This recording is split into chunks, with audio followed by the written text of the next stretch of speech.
নমস্কার ফ্রেন্ডস, আমি জাহাঙ্গীর। আজকের ভিডিও একটা কমন কোয়েশনের বিষয়ে বা কি যেটা নাকি মানুষের মনে আগ্রহী হয় কমন সেই বিষয়ে আলোচনা করাম। স্টক মার্কেটে বা শেয়ার মার্কেটে যে কোনো শেয়ারের দাম উপর নিচে কেন হয়, তো এই বিষয়ে আলোচনা করাম, চেষ্টা করাম টপিকটার একদম সুন্দর মতে ক্লিয়ার করবার। আর যদি আসছেন ভিডিওটা লাস্ট পর্যন্ত দেখবেন তাহলে টপিকটা বুঝবেন। এক্সাম্পল হিসাবে আমরা ধরে নিই যে অলেক্টা গ্রিনটেক একটা সুন্দর বাস কোম্পানি ইভি সেক্টরের। তো এই কোম্পানিটার শেয়ারের দাম 2024-এর মধ্যে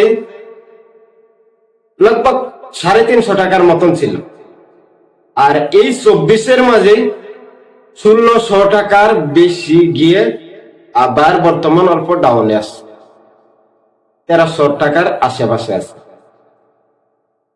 তো ভবিষ্যতে হয়তোবা 4000-ও যেতে পারে, 5000-ও যেতে পারে, 10,000-ও যেতে পারে একটা শেয়ারের দাম। তো সেটা ডিপেন্ড করে কোম্পানির পারফরমেন্সের উপরে, কোম্পানি কি হিসাবে কাম করে আর নিজেরা কি হিসাবে আপগ্রেড করে, সেলিং কি হিসাবে বাড়ায়, প্রফিট কি হিসাবে বাড়ে। তো এগুলার উপরে ডিপেন্ড করে ফিউচার গ্রোথ আর প্রাইস শেয়ারের দাম। তো বর্তমানে আমরা টপিক হলো কি শেয়ারের দাম। এই যে 2024-এ 350 টাকা ছিল, 350 ছিল, আর 2024-এর মাঝে 1600 কি করে হলো। তো তার পিছনে একটা রহস্য যেটা নাকি কাম করে যে অলেক্টা গ্রিনটেকের টোটাল নাম্বার অফ শেয়ার কিন্তু লিমিটেড, 8 করোড় শেয়ার মার্কেটে অ্যাভেলেবল আছে। তো এই 8 করোড় শেয়ারের মধ্যে লগভগ 50% বেশি শেয়ার প্রমোটারের কাছে আছে, মানে কি কোম্পানির মালিকরার কাছে আছে। তো সেই শেয়ার তো বেচা কিনা হয় না সহজে। আর আরেকদিকে যে নাকি 50% শেয়ার আছে, মানে কি লগভগ 4 করোড় শেয়ারের মতন মার্কেটে আছে, সাধারণ ইনভেস্টরদের কাছে আছে। এর ভিতরে মিউচুয়াল ফান্ড আছে, ফরেন ইনস্টিটিউশনাল ইনভেস্টর আছে, আরো অনেক বড় বড় এনআরআই ইনভেস্টমেন্ট যারা নাকি করে তারার ইনভেস্টমেন্ট আছে।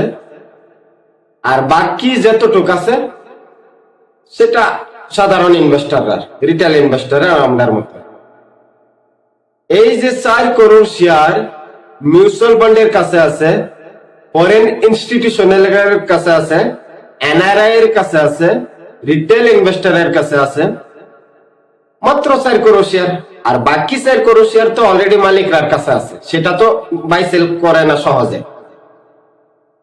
তো এই যে পাবলিকের কাছে বা মিউচুয়াল ফান্ড, ফরেন ইনস্টিটিউশনাল কাছে যে শেয়ারটা আছে, তো এই শেয়ারের মাঝে কি হয়, কিনা বেচা হয়। তো একদল আছে যারা নাকি স্টক মার্কেটে ভাবছে গ্রিনটেক, অলেক্টা গ্রিনটেক কোম্পানিটা ভবিষ্যতে অনেক গ্রো করবে, কারণ ইভি সেক্টর এইমাত্র শুরুয়াত হচ্ছে ইভি সেক্টরের ভারতবর্ষ। তো ভবিষ্যতে সবগুলা বাস ইলেকট্রিক হয়ে যাবে। তো বাস কোম্পানির মাঝে, ইলেকট্রিক বাস কোম্পানির মাঝে টপ লিডারের মাঝে অলেক্টা গ্রিনটেক। তো সেই হিসাবে একদল মানুষে ভাবছে কি, ইনভেস্টাররা ভাবছে কি যে ভবিষ্যতে এই কোম্পানিটা অনেক উন্নতি করবে, কোম্পানির সেলস বাড়বে, প্রফিট বাড়বে, সেই হিসাবে শেয়ার প্রাইসটাও বাড়বে। সেই কারণে একদল ইনভেস্টাররা কিনছে। আর আরেকদিকে শেয়ার প্রাইস যখন নাকি কিনছে, তো শেয়ার তো লিমিটেড আছে। যাদের কাছে শেয়ারটি আছে, মার্কেটে 4 করোড় শেয়ার আছে, ফরেন ইনস্টিটিউশনালের কাছে, মিউচুয়াল ফান্ডের কাছে বা রিটেল ইনভেস্টরের কাছে, তো তারা তো সহজে বেচবে না। তারাও চাইবে কি যে আমি এই কোম্পানিটা নিয়ে বসে থাকি, কারণ ভবিষ্যতে কোম্পানিটা অনেক গ্রো করবে, ইভি সেক্টরের ভালো একটা কোম্পানি বাস বানাই। তো কিন্তু আরেকজন মানুষ চাইতেছে, কিন্তু সেই জায়গায় কি করব, তারা প্রাইসটারে ইনক্রিজ করবে।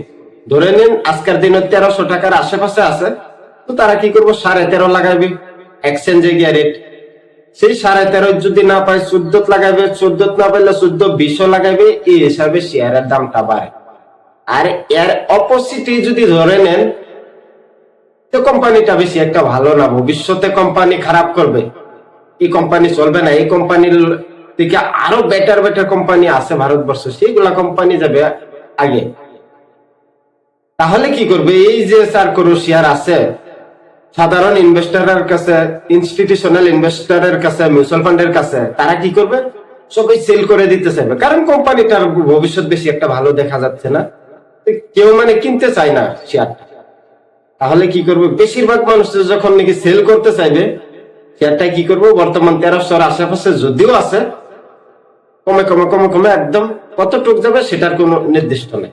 কারণ সবেই যদি বেচতে চায় একটা বস্তু, আমরা সাধারণ মার্কেটে যদি এক্সাম্পল লই, যে কিনো ভালো এক জাতের মাছ যদি বেশি পরিমাণে যদি গ্রাহক কিনতে চায়, তাহলে সেই মাছটার দাম অটোমেটিক বেড়ে যাবে।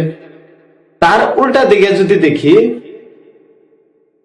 যে মাছ তো অনেক আছে কিন্তু কাস্টমার নাই, কাস্টমার একদম কম, সেই ক্ষেত্রে মাছের দামটা অনেক কমে যাবে। তো সেই হিসাবে স্টক মার্কেটেও কাজ হয়। যদি কোম্পানিটার ভবিষ্যৎ একদম খারাপ দেখা যাচ্ছে এরকম ভাবছে ইনভেস্টাররা, রিটেল ইনভেস্টাররা, তাহলে কি করব, সেলিংটা বেশি হবে কোম্পানির, আর সেলিংটা বেশি হওয়ার কারণে শেয়ার প্রাইসটা নিচে আসবে। আর এর উল্টা দিকে যদি কোম্পানির ভবিষ্যৎ ভালো ভাবছে ইনভেস্টাররা, রিটেল ইনভেস্টাররা, বাকি মিউচুয়াল ফান্ড, ফরেন ইনস্টিটিউশনরা, তাহলে সবাই বাইং করবো কোম্পানির। আর কোম্পানি শেয়ার তো একটা লিমিটেড জানি, যেরকম নাকি অনেকটা গ্রিন টেকের মাঝে 8 crore মাঝে 4 crore প্রমোটারের কাছে, বাকি 4 crore মার্কেটে আছে অ্যাভেলেবেল। তো সেই 4 crore মাঝে যদি সবাই চাই কিনতে, তাহলে তো দামটা বাড়বেই। তো এই হিসাবে একটা শেয়ারের দাম কমে বাড়ে। আশা করছি কনসেপ্টটা, পুরাটা কনসেপ্ট বুঝছেন। যদি না বুঝেন কমেন্ট করবেন, সঠিক আনসার দিবার লেগা চেষ্টা করাম। আর ভিডিওটা যদি ভালো লাগছে চ্যানেলটাকে সাবস্ক্রাইব করবেন। ভবিষ্যতে স্টক মার্কেটের বিষয়ে জানতে চাইলে, শিখতে চাইলে। ধন্যবাদ।